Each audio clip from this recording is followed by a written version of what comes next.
Aujourd'hui, j'aimerais qu'on réponde à une petite question sous forme de résolution de problème.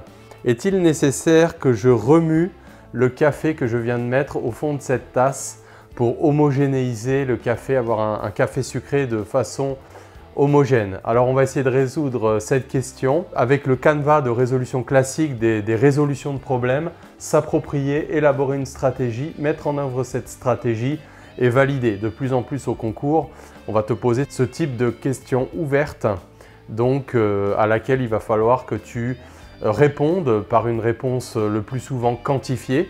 Bon, j'ai déjà fait une vidéo qui traitait de cette méthode de résolution, on m'en a réclamé d'autres. Donc voilà, je profite de faire le cours de diffusion de particules avec mes propres étudiants PC Étoile au lycée Wallon pour proposer cette petite résolution de problème. Donc est-il nécessaire de remuer le sucre au fond de la tasse de café? Alors, je vais boire un petit peu parce que j'ai pas envie de boire froid et ensuite je reviens et on attaque la résolution de problème. Alors, s'approprier un problème de ce genre. Donc le plus souvent, on fait un schéma. Donc je vais dessiner voilà, ma tasse à café. Je me suis fait une tasse de à peu près 1 cm au moins au fond de rayon. C'est un petit expresso. Et donc j'ai mis mon morceau de sucre au fond.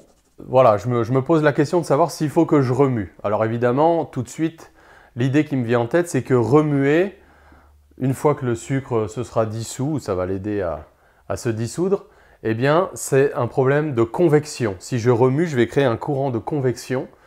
Et donc, on voit tout de suite que l'idée, c'est qu'on a une compétition entre convection et diffusion. Est-ce que, si je remue par convection, c'est vraiment nécessaire? Donc, quel serait le temps que mettrait le sucre à se répandre, puisque là on aura une zone plus concentrée en sucre, forcément si on ne remue pas, et donc on a une compétition entre le temps de convection et le temps de diffusion. Donc finalement, toute la question c'est de savoir si le temps de diffusion du sucre dans l'eau serait suffisamment court pour que je puisse me passer de remuer le sucre au fond du café. Donc voilà un petit peu la problématique. Alors élaborer une stratégie, je pourrais définir comme on le fait habituellement en diffusion de particules, donc les particules diffusantes étant donc, celles du sucre dans le café, dans l'eau. Je pourrais définir une densité en molécules de sucre, une densité volumique, en mètre -3 et essayer de résoudre une équation de diffusion. Alors je connais l'équation de diffusion en 3 dimensions. Donc dn sur dt égale grand D, le coefficient de diffusion, fois le Laplacien de n. Bon, pour savoir un petit peu quel type de coordonnées je devrais utiliser pour résoudre ce problème-là, bon, on peut se dire qu'on a un problème plus ou moins à symétrie cylindrique, voire à symétrie sphérique plutôt, si je considère que le sucre va donc diffuser à partir du fond, un problème presque hémisphérique. Bon, mais je voudrais faire quelque chose de simple pour trouver l'ordre de grandeur du temps caractéristique de diffusion.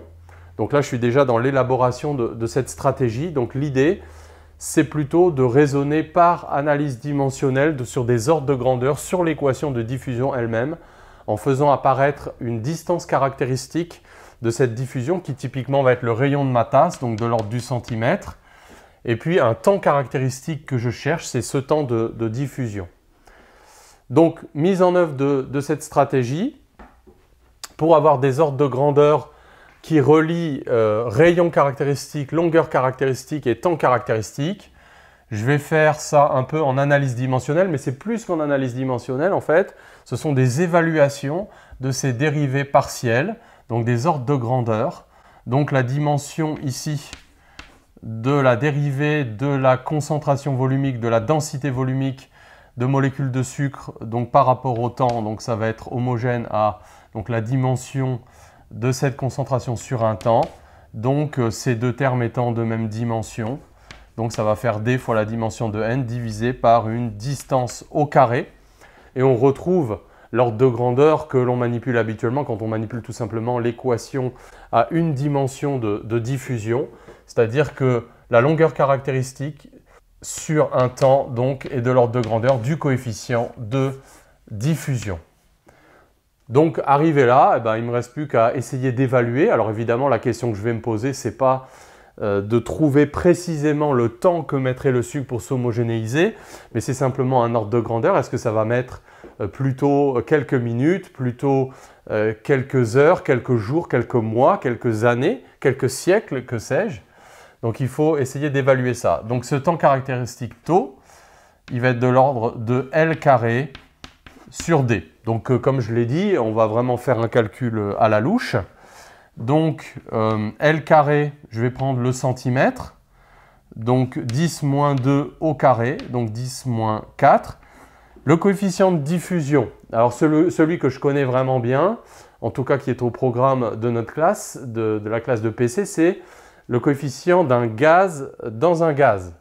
Donc c'est de l'ordre de 10 moins 5 mètres carrés par seconde. Bon, alors dans un liquide, c'est moins efficace que dans un gaz, c'est plus efficace que dans un solide.